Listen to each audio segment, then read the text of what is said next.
নমস্কাৰ সকলোকে আমাৰ চেনেললৈ পুনৰবাৰ স্বাগতম জনাইছো। আজিৰ ভিডিঅ'টোত আমি অসমৰ বিভিন্ন পৰীক্ষাত সঘনাই আহি থকা কিছুমান জিকেৰ প্ৰশ্ন আলোচনা কৰিবলৈ আগবাঢ়িছো।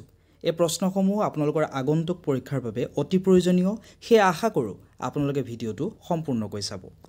আজিৰ প্ৰথম প্ৰশ্নটো হৈছে ভাৰতৰ উচ্চতম ন্যায়ালয় কেতিয়া প্ৰতিষ্ঠা কৰা হৈছিল?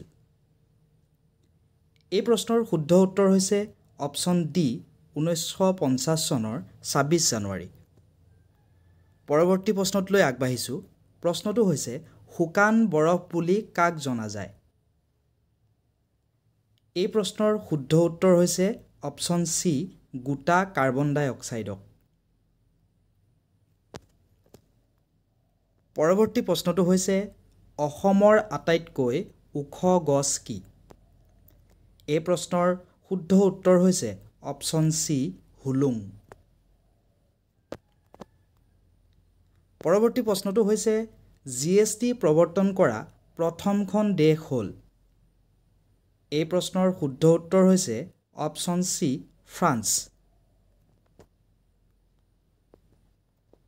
আজিৰ পৰৱৰ্তী প্ৰশ্ন জিএছটি প্ৰৱৰ্তন কৰা ভাৰতৰ প্ৰথমখন ৰাজ্য হ'ল?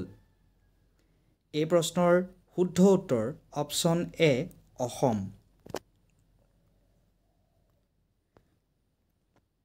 এই প্ৰশ্নটোত সুধিছে নাগালেণ্ড ৰাজ্য কিমান চনত অসমৰ পৰা পৃথক হৈছে?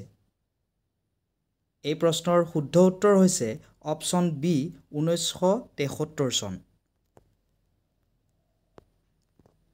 পৰৱৰ্তী প্ৰশ্নটো হৈছে হোমেন বৰগোহাঁয়ে কোনখন গ্ৰন্থৰ বাবে সাহিত্য অকাডেমী বঁটা লাভ কৰিছিল? এই প্ৰশ্নৰ শুদ্ধ উত্তৰ হ'ব অপশ্যন বি পিতা পুত্ৰ। পৰৱৰ্তী প্ৰশ্নটো হৈছে কোনখন দেশে 2024 চনত G20 সন্মিলন আয়োজন কৰিব? এই প্ৰশ্নৰ শুদ্ধ উত্তৰ হৈছে অপশ্যন বি ব্ৰাজিল। এই প্ৰশ্নটোত সুধিছে কোনখন দেশে 2027 বৰ্ষত ফুটবলৰ এছিয়ান কাপ আয়োজন কৰিব? এই প্ৰশ্নৰ শুদ্ধ উত্তৰ হৈছে অপশ্যন এ ছৌদি আৰব। এই প্ৰশ্নটোত সুধিছে নিম্নলিখিত কোনজন নেতাক দেশ ৰত্ন হিচাপে জনা যায়? এই প্ৰশ্নৰ শুদ্ধ উত্তৰ হৈছে অপশ্যন এ ৰাজেন্দ্ৰ প্ৰসাদ। পৰৱৰ্তী প্ৰশ্নটো হ'ল ভাৰতৰ আটাইতকৈ দীঘল উপকূলীয় ৰাজ্য হৈছে? আটাইতকৈ দীঘল হৈছে অপশ্যন চি গুজৰাট। পৰৱৰ্তী প্ৰশ্নটো হ'ল তলৰ কোনটো দ্বীপত ভাৰতৰ একমাত্ৰ সক্ৰিয় আগ্নেয়গিৰি অৱস্থিত?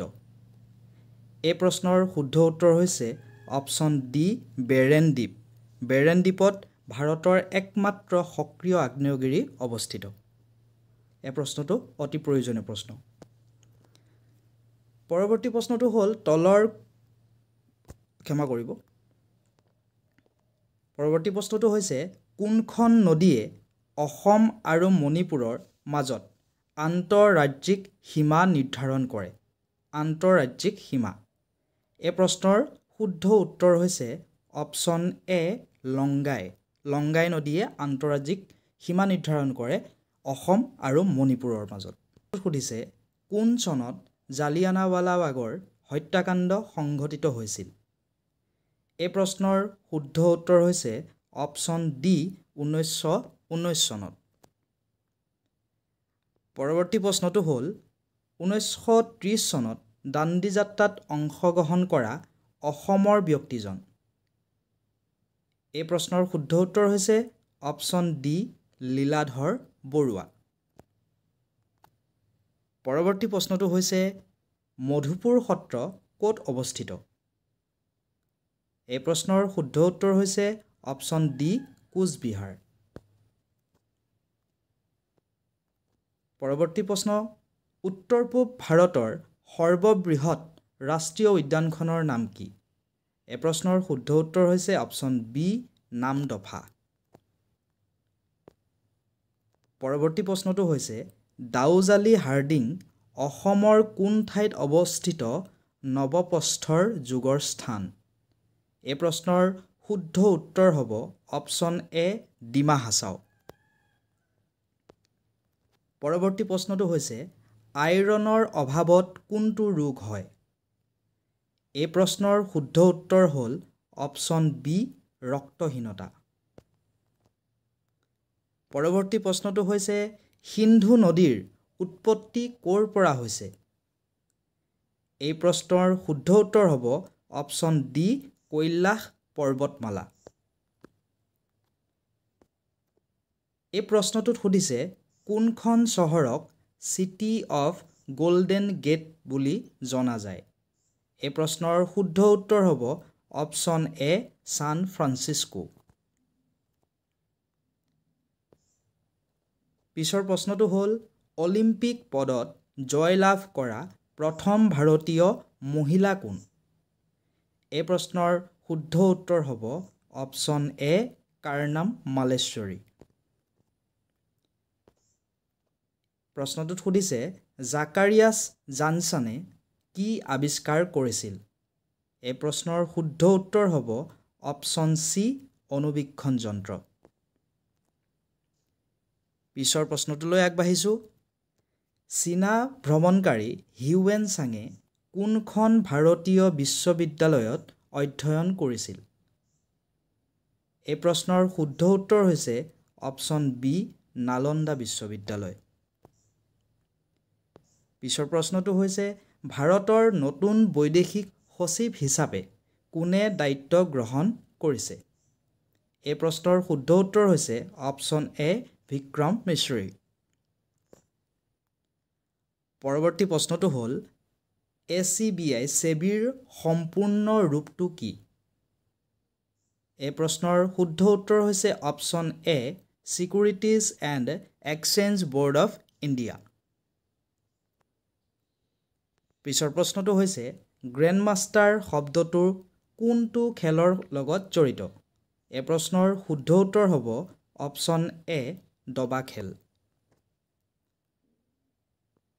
পৰৱৰ্তী প্ৰশ্নটো হৈছে পৰম্পৰাগত টাই আহোম ৰজাসকলৰ ৰাজ অভিষেক অনুষ্ঠানৰ নাম কি? সেই প্ৰশ্নটোৰ উত্তৰ হৈছে অপশ্যন চি চিঙৰি ঘৰ উঠা।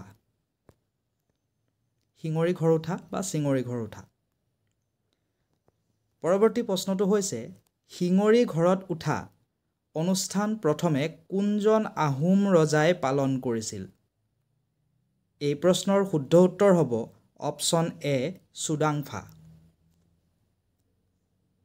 পৰৱৰ্তী প্ৰশ্নটো আমি ইয়াৰ আগৰ ছেশ্যনটোত আপোনালোকক কমেণ্টৰ জৰিয়তে জনাবলৈ কৈছিলোঁ।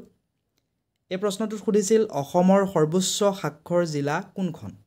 এই প্ৰশ্নৰ শুদ্ধ উত্তৰ হৈছে অপশ্যন ডি কামৰূপ মহানগৰ।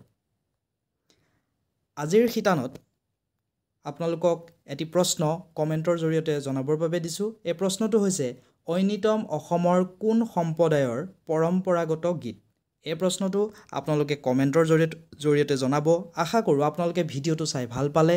যদি ভাল পালে তেনেহ'লে ভিডিঅ'টো লাইক কৰিব, কমেণ্ট কৰিব আৰু আপোনালোকৰ বন্ধুবৰ্গৰ লগত শ্বেয়াৰ কৰি দিব। লগতে চেনেলটো ছাবস্ক্ৰাইব কৰি দিব। ধন্যবাদ।